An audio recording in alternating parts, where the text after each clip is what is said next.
안녕하세요. 루이 16세 그는 누구인가? 라는 주제로 발표하게 된 MS30226 최자윤입니다.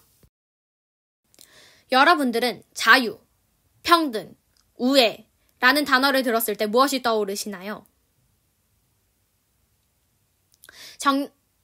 저는 당연히 프랑스 혁명일 것이라고 생각합니다. 프랑스 혁명은 도시와 농촌의 민중이 적극적으로 혁명에 참여한 사건이며 현재 사회에서도 다양한 영향을 끼칠 만큼 큰 역사적인 사건이었습니다. 위 사건에서 빼놓을 수 없는 인물은 바로 마리 앙뚜아네트와 루이 16세입니다. 저는 그중 오늘 사치의 여왕이자 단두대의 희생양이라고 동시에 평가되는 마리 앙뚜아네트가 아닌 그녀의 남편이자 당시 프랑스의 왕 루이 16세에 대해 설명하고자 합니다. 프랑스 역사상 처음이자 마지막으로 단두대에서 처형된 비운의 왕으로 유명한 루이 16세. 그는 아버지인 왕세자 루이가 사망한 후 자신의 할아버지인 루이 15세가 사망한 후 즉위하게 됩니다. 그의 이름은 루이 오기스트 드 프랑스로 1754년 8월 23일에 탄생했으며 1815년 1월 21일 38세라는 나이로 사망하게 됩니다. 그는 루이 14세, 15세를 거쳐 프랑스가 각종 대외 전쟁에 개입하고도 엄청난 재정 적자만 안게 된 결과물인 비투성인 왕국을 물려받았으며 루이 15세 때부터는 적국이었으며 숙적으로 여겨진 오스트리아와 동맹을 맺고 오스트리아의 황녀인 마리 앙뚜아네트와 결혼을 하게 됩니다. 루이 16세는 부정적인 평가를 받는 인물 중 한 명입니다. 제가 생각했을 때 루이 16세가 부정적인 인물로 평가를 받는 이유 중 하나는 첫 번째, 부정적인 루머 증가입니다. 그 이유 첫 번째는 루이 16세와 마리 앙뚜아네트의 금슬로 보고 있습니다.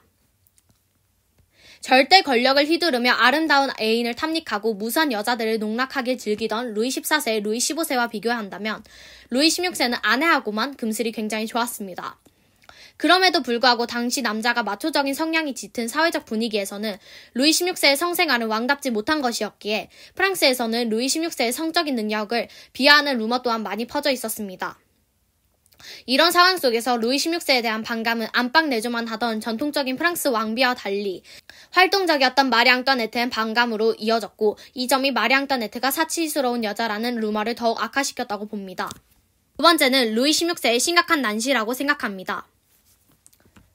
그는 앞에 있는 사람 또한 구분하기 어려울 만큼의 난시가 있어 다른 사람들을 대하기 어려워했으며 평소 자세와 걸음걸이 또한 초라했으며 이는 대인기피증과 사회공포증으로 이어졌습니다. 평소에도 국정 운영은 굉장히 어려워했으며 의사소통마저 힘든 상황이었기에 이러한 반복되는 상황에 의해 국민들과 신하들에게 부정적인 인식을 심어주었습니다. 두 번째로 루이 16세의 부정적인 인식을 심어주게 된 계기는 바로 당시 프랑스의 재정 상태라고 생각합니다. 그의 원인은 선대 루이 14세와 15세로 인한 최악의 재정입니다. 빨간색 커튼이 쳐져 있고 왼쪽의 그림인 바로 루이 14세입니다. 그는 콜베르 사후 계속되는 전쟁과 낭트 칙력 폐지, 흉작과 기근 등으로 국가재정 상황이 최악에 이르렀습니다. 그리고 파란색 옷을 입고 있으며 오른쪽 그림이 바로 루이 15세입니다. 그는 궁정의 사치와 계속되는 전쟁으로 인해서 재정 위기를 맛보게 됐습니다. 이렇듯 당시 선대가 저질러 놓은 엄청난 재정 적자와 국력이 쇠약해진 시기였습니다. 두 번째는 마리 앙뚜아네트와 루이 16세의 연애입니다. 루이 16세와 마리 앙뚜아네트는 사교계의 행사를 열더라도 말도 안 되는 수준의 사치를 부리거나 하지 않았으며 당대 평균 수준이거나 오히려 조금 더 검소하게 치르는 편이었지만 당시 프랑스의 경제 사정은 왕실에서 약간 검소하게 돈을 쓴다고 해결되는 문제가 아니었기에 여론의 반감 문제는 전혀 해소되지 않았습니다. 루이 16세는 프랑스 혁명을 막지 못한 무능하고 어리석은 인물로 흔히 평가되고 있습니다. 과연 그는 정말 무능했습니까? 초록색 코트를 입고 있으며 왼쪽 그림을 차지하고 있는 분이 영국의 역사가 데이비드 휴무로 루이 16세는 그와 만난 경험 후 역사에 대한 관심이 굉장히 많았으며 중간에 있는 그림이자 갈색 코트를 입고 있는 분이 바로 에드워드 기번입니다. 그는 로마 제국 세망사를 손수 번역했으며 지리학 등의 학문에도 굉장히 능통했습니다. 또한 궁전 안에 꽤 대장간을 마련했으며 현존하는 단두대 칼날 또한 루이 16세가 직접 새로 디자인할 만큼 공학적인 면이 과학기술에 관심을 많이 가지고 있었으며 재능 또한 가지고 있었습니다. 당시 선대가 저질러 놓은 엄청난 재정 적자와 국력이 쇠약해진 시기, 그의 심각한 난시, 당시와 맞지 않았던 루이 16세와 마리 앙뚜아네트의 관계가 루이 16세에 대한 강한 부정적인 인식을 심어주었다고 생각합니다. 좀 더 중립적인 관점에서 바라보면 당시의 재정 문제는 선대 루이 14세와 루이 15세가 이미 만들어 놓은 상황이었으며 미국의 재정 절벽 협상 및 의료보험 개선 문제에서 보여주듯 재정 문제는 각계 각층의 반발을 무마하고 협의를 이끌어내는 것이 굉장히 쉬운 일이 아니었기에 루이 16세가 재정 위기를 해결하지 못했다고 해서 쉽게 비난하지는 말아야 한다고 생각합니다. 단순한 해결법으로는 해결되지 못한 상황이었다고 판단되기도 합니다.